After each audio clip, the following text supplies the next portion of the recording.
The big we've been talking about it. The division crown here. Obviously, the early favorite, of course, will be the Dodgers. They dodgered it up in the offseason here and added it to an already loaded championship caliber squad here. Harry, let's start with you. Let's get the pitch here on why the Dodgers will win yet another National League West title.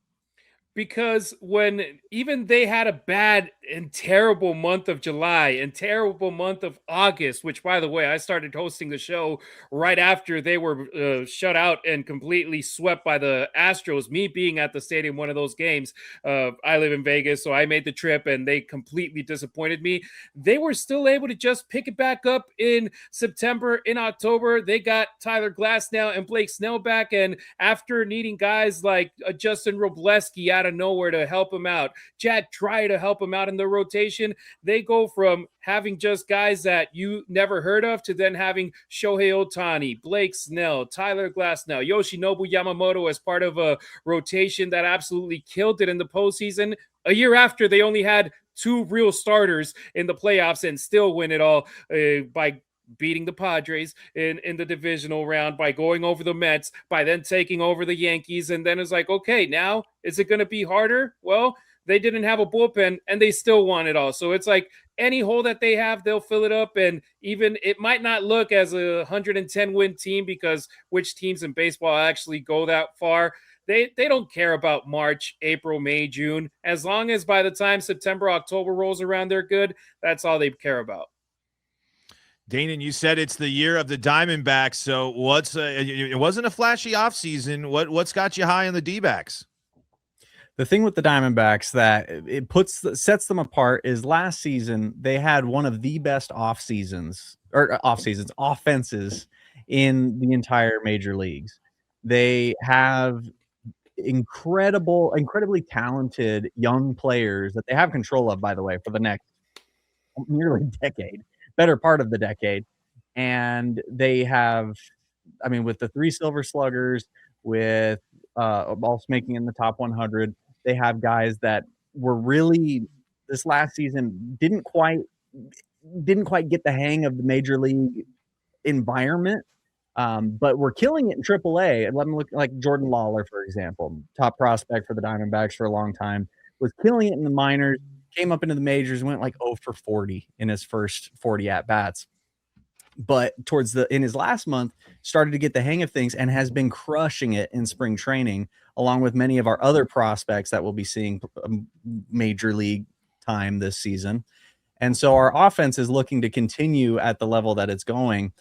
And our pitching, while at its current state, not necessarily much better than it was last season. I'm not gonna lie and say that it's perfect now, but as last season we started in a really great spot and then lost a bunch of guys to injury. This season we're starting in that similar spot, maybe a little bit better, and we're going to be getting all of them back halfway through the season. So the strategy for the Diamondbacks is compete, be competitive, hover around that 2, 3, 4 spot in the division, and then come the All-Star break, really start producing and making headway, and then at the trade deadline be buyers instead of complete sellers like they were last season, and make a run for that division. Now I'm not gonna lie and say like they're the favorites, but that's when the Diamondbacks kind of do best, is when they're not the favorites. Last season, guess what? They were kind of the favorites with the Corbin Burns signing and all these other things, and that didn't work out for them. This season, they're playing with a chip on their shoulder, and but they have the talent that they need to make it happen. Alan, you say it's an interesting offseason for the Giants here, but I like to point that I'm a superstitious guy. It's an even year, so that means you cannot count the San Francisco Giants out until the season is officially over. Do the Giants have a shot at the division this year? Wow, Paul, we're still doing, you sound like you're in the Bay right now, still bringing up the even years, man. That's a long time ago, but I still love talking about it because those were the good old days. I'll say this, what the Giants did and I joke at the beginning of the show, they did stuff, but the stuff they did, they checked all their boxes. They just didn't necessarily do it in the flashiest way possible. You signed a guy like Adrian Hauser coming off a great season, and Tyler Mahle, who pitched really well too. It's just a matter of health with him. And then you add in some of the X factors. You know, I didn't love how people brought up the fact that Rafi Devers was signed during or traded for during last season. And people are saying, well, that's kind of like an off-season acquisition. No, it's not. But at the same time, you are going to get a full season of Rafi Devers, which you did not have last season. He had over 30 home runs. You have Willie Adames, who broke the Barry Bonds 30 home run streak. So now he's going to be even more comfortable. Matt Chapman doing his thing. And then, guys, you know I'm going to bring him up. The X Factor, Bryce Eldridge. All hail Bryce Eldridge. Look, I know it didn't work out with Joey Bart.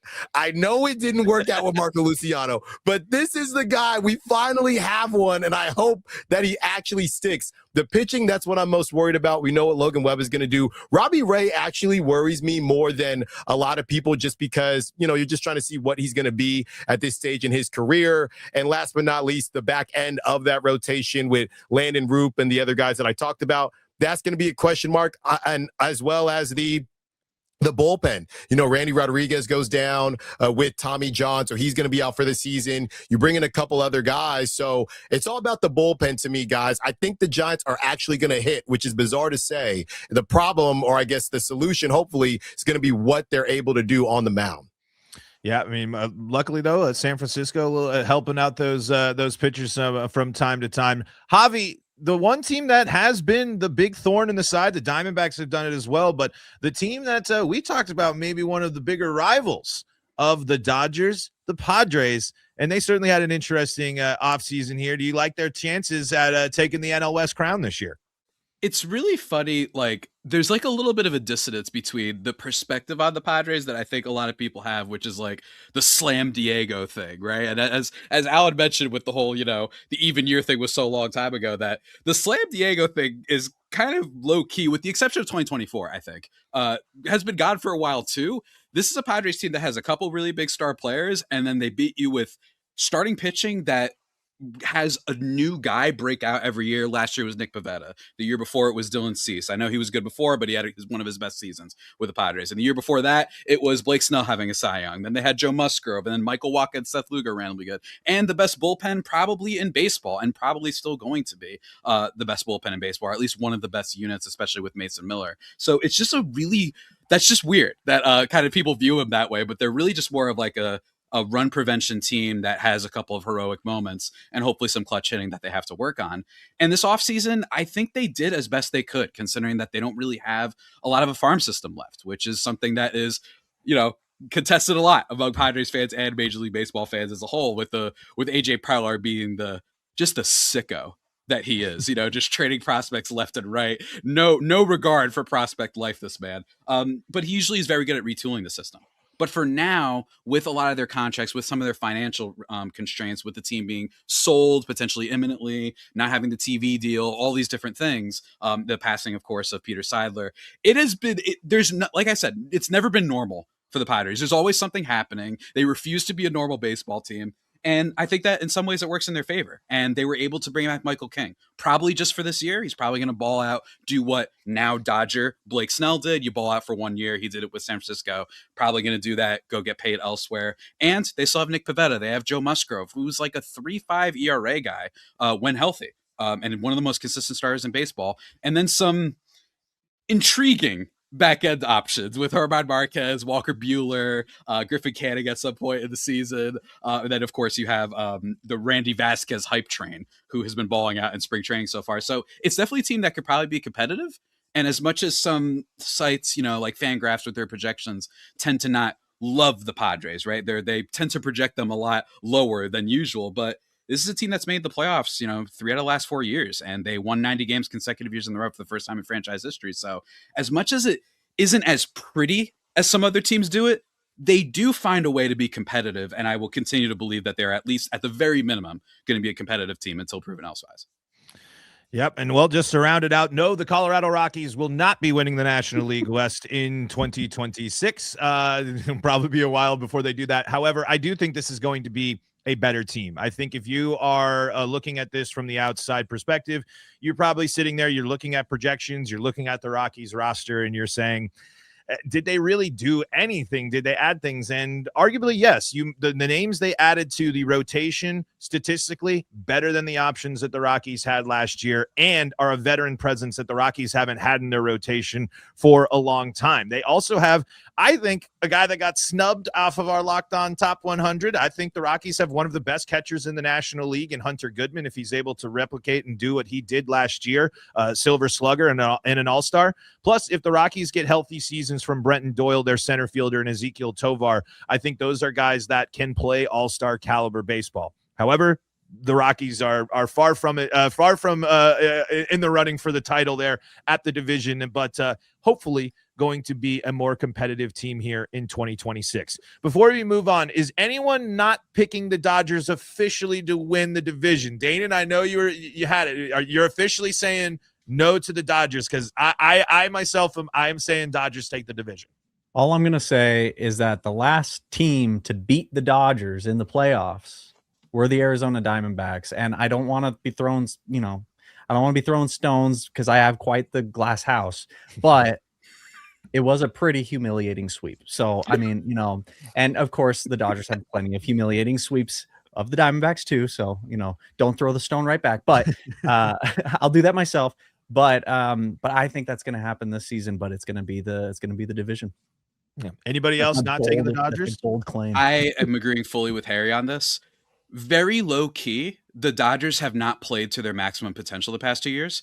I think it was, I'm going to say it was 24. They had like all those pitching injuries and they still ended up winning the division. It was close. The Padres did heat up late and it was genuinely a very close one. And then last year you had like Mookie Betts with whatever was happening with him injury wise. You did have some down stuff, but I think that's why I still think it's the Dodgers. There's just too much. That doesn't mean they're going to win the World Series necessarily, but I just think that there's no way that they don't at least win 98 games at minimum. You know what I mean? So I think that they win the division, and it feels like they almost tried just for fun to let the Padres or even the Diamondbacks potentially win the division, but it didn't happen. So I don't see it at all. Yeah, I'm not sure that I have a team to pick. We're going to wait to do our bold predictions to do that. But if you're, I mean, can I really be the Giants guy and say the Dodgers are going to win it? So I don't know that I'm going to go with the Giants. Like I said, we'll have to wait towards the end of the show to do that. But I will take the field. How about that? I have to take the field. Enough is enough, guys. Enough is enough. I'm taking the field, all right? Just on principle. I mean, if you add the Fields wins, maybe. But if it's just one team straight up, it has to be the Dodgers. Even with a terrible regular season last year, a 2-month stretch that was awful, they were still able to win the division. And it was like, okay, the Phillies and the Brewers ended up with better records than us. We're going to have to go on the road and play against them in the postseason and win at least one out there. No problem at all. So, I mean, of course, I'm the homer guy. I'm the Locked On Dodgers guy. Of course, I'm going to go with the Dodgers. But I can respect Allen a lot for being like, hey, I would never pick the Giants for nothing. So you not saying the Dodgers, I got a lot of respect for that too, man.